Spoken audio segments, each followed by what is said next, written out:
Life is a journey and ఇది మీ Kamal Kiran journey. వినండి. నెఫ్రాలజీలో మా వర్క్ ఎట్లా ఉండేదంటే, ఇవాళ పొద్దున్న 7:55కి పొద్దున్న హాస్పిటల్ ఎంటర్ అవుతే 7:55 మార్నింగ్, రేపు నైట్ 10 o'clock మళ్ళీ నేను హాస్టల్కి వెళ్ళేవాడిని.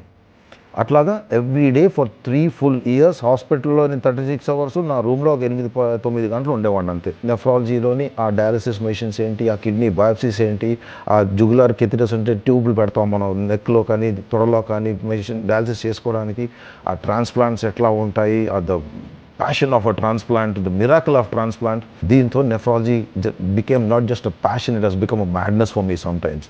దాంతో నేను ఇంకా లైఫ్ లాంగ్ నేను బతుకున్నంతకాలం నెఫ్రాలజీలోనే ఉంటాను, నెఫ్రాలజీతోనే పోతాను.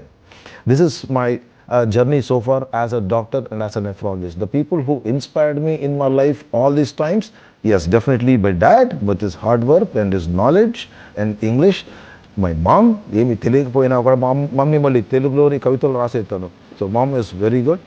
And definitely my teachers and my professors, especially Professor Siddharaj Garu, who was my MD professor, and my professor in nephrology professor JCM Shastri. ఎప్పుడైనా రోజు పొద్దున ఒకసారి ఆయనకి ఇలా చేతులు మొక్కుతూ ఉంటాను, because of what he has made me so far. These are the people who inspired me.